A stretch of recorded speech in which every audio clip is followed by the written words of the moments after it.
Καλώς ορίσατε. Θα έχουμε δύο τοποθετήσεις από τον κύριο Αβέρωφ Νεοφύτου και μετά από τον κύριο Γίρκι Κατάινεν και μετά θα δεχτούμε ερωτήσεις. It's a great pleasure for me and the Democratic Rally to welcome to Cyprus the Vice Chairperson of the European Commission, Mr. Gírkι Κατάινεν, who served also as a Prime Minister of Finland, a good friend of Cyprus and a good friend of Democratic Rally.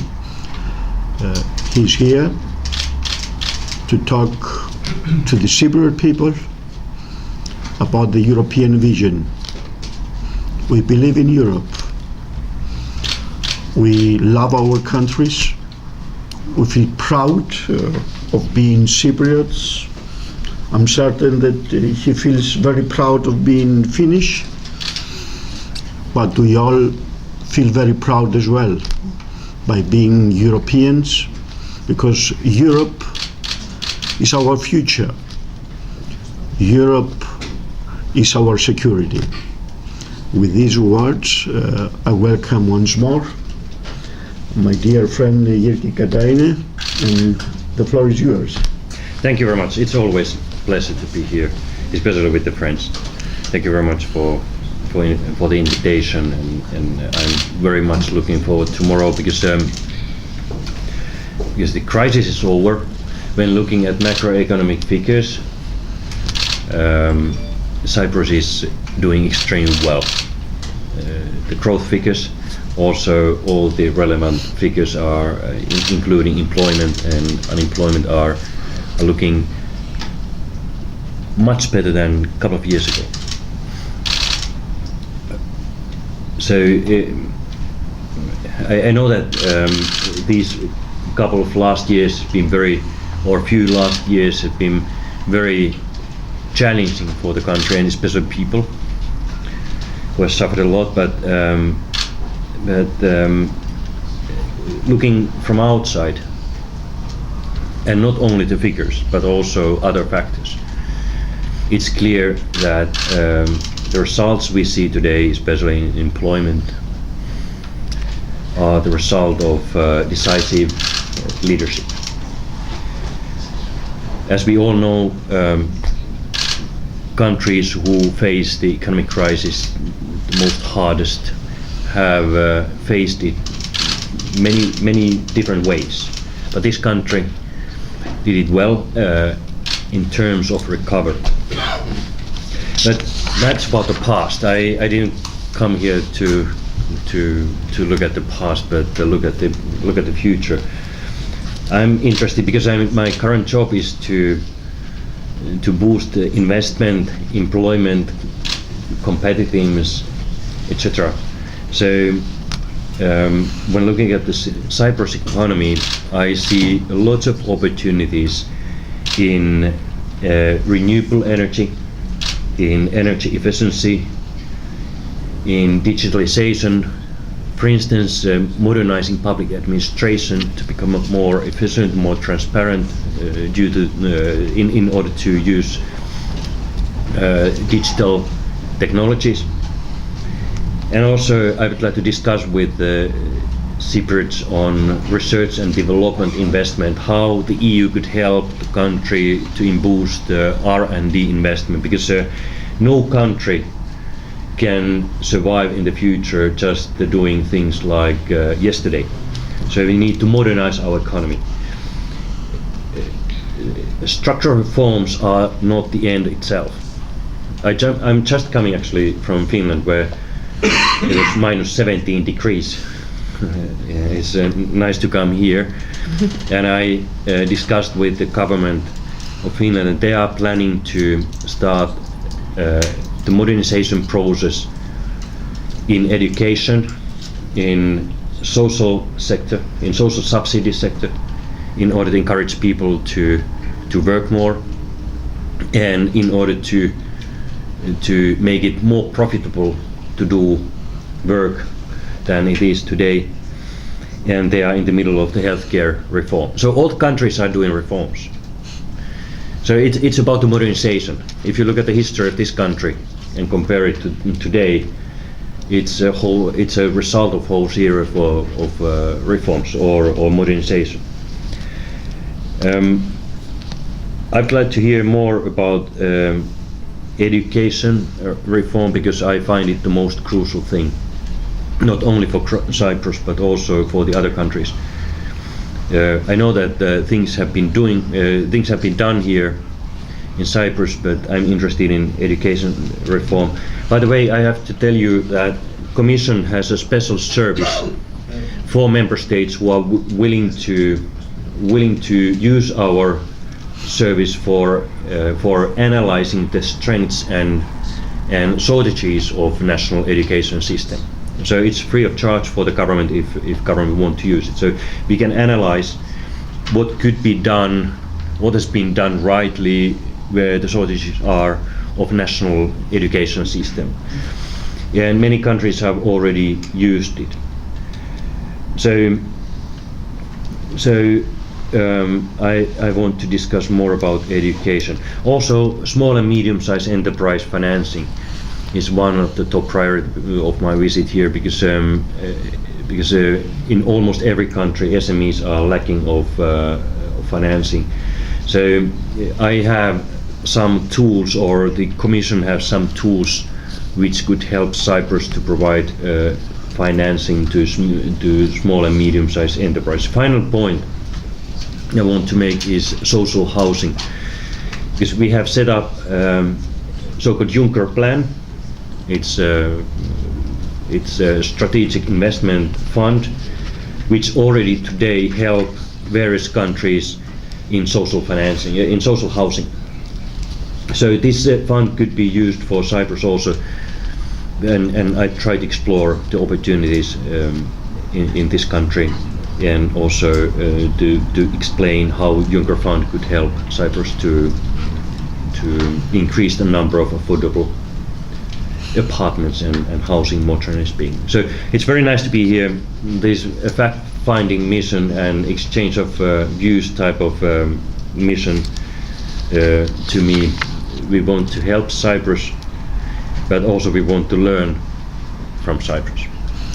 As you have heard from the Commissioner, Europe is not for the banks, as the wrong perception here in Cyprus and in many other countries.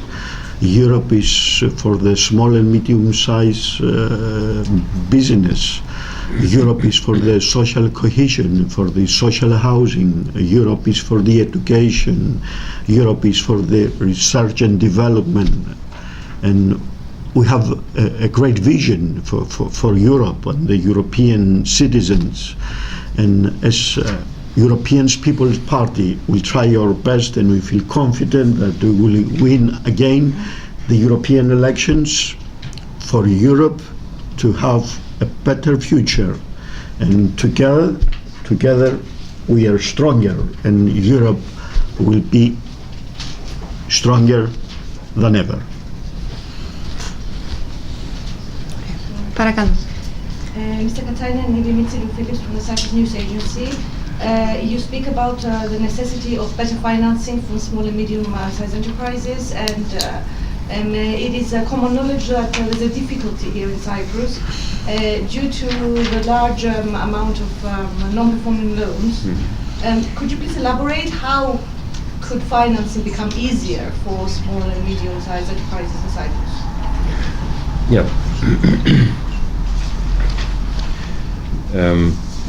I just give you example from your neighborhood.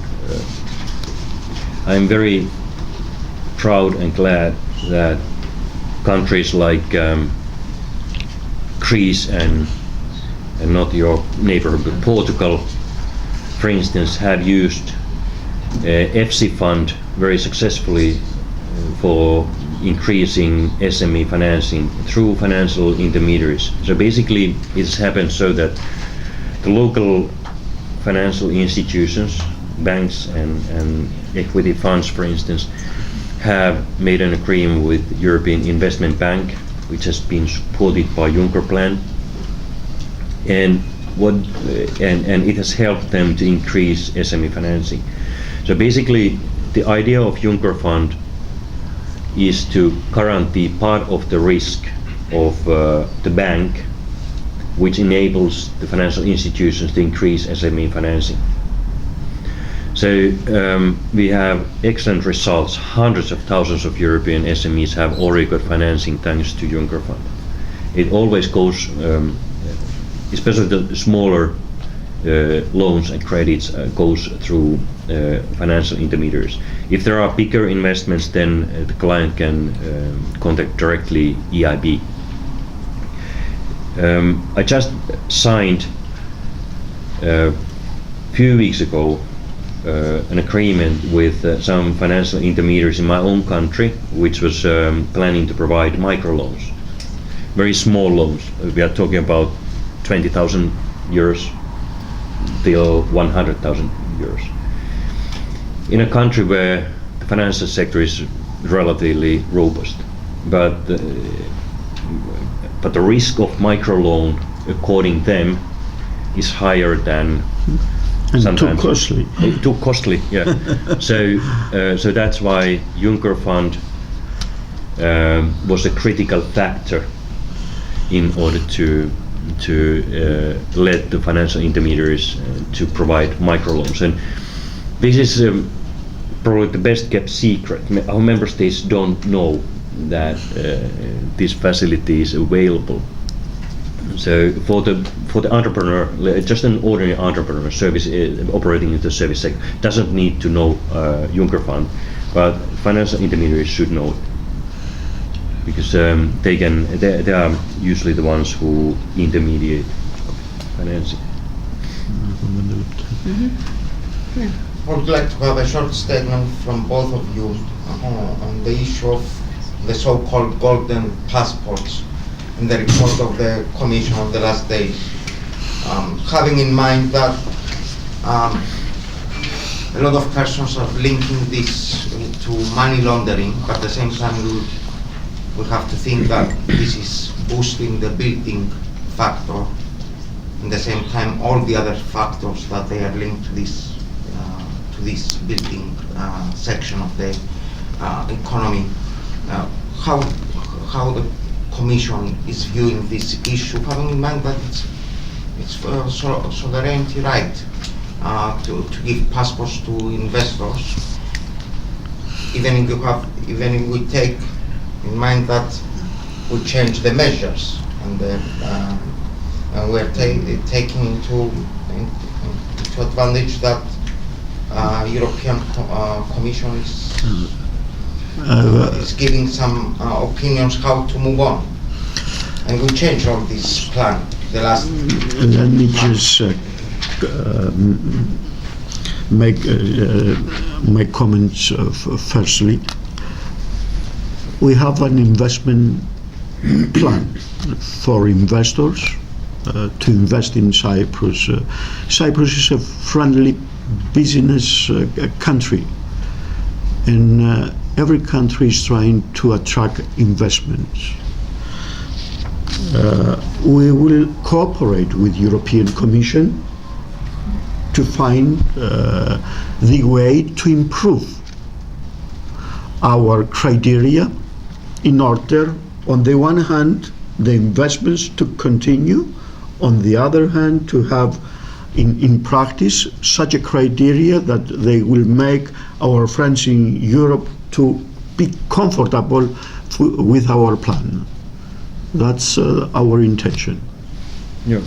So I know the issue is very hot in some countries, and some countries may find it disturbing that other member states or Commission are talking about the issue, but I think the pragmatism is the best way to look at the issue, because everybody knows that all the European citizens have enormous opportunities. No matter which nationality you are, as long as you are EU nationality, you have rights to do almost whatever you want in our union. So that's why we need to make sure that we know who are in our union. Yeah. And because we have some experiences, I'm sure that everybody knows experiences where providing citizenship to somebody has caused some security issues, or encouraged tax evasion, or other negative implications. There's been also cases where some person has not got citizenship in one of our member states, but he or she has got citizenship in another. And there's been some issues why the person has not got citizenship in one country. So when I say that it's better to be very pragmatic, I mean that we have established expert group or group to consider how to create fully transparent rules for this kind of activities, in order to know who we are and who has right to get the citizenship. Because security, I mean, the EU doesn't exist without security, without trust, without transparency. And we all against tax evasion, money laundering, or security threats. So there has been some serious problems in some cases, in some countries, and we want to avoid all this. And that's why we want to get a transparent and understandable rules for everyone. Dear Gíorki, I would like to assure you that we have our concerns as well. We want to make sure that whoever gets the Cypriot citizenship is not any person that had dealt with money laundering. Exactly. I think that the government is considering and will support the government in hiring an independent international firm to do a transparent due diligence in order to make sure that the applicant doesn't have any criminal record. Because a Cypriot citizen is a European citizen. So, on the one hand, we'll continue to have these investments.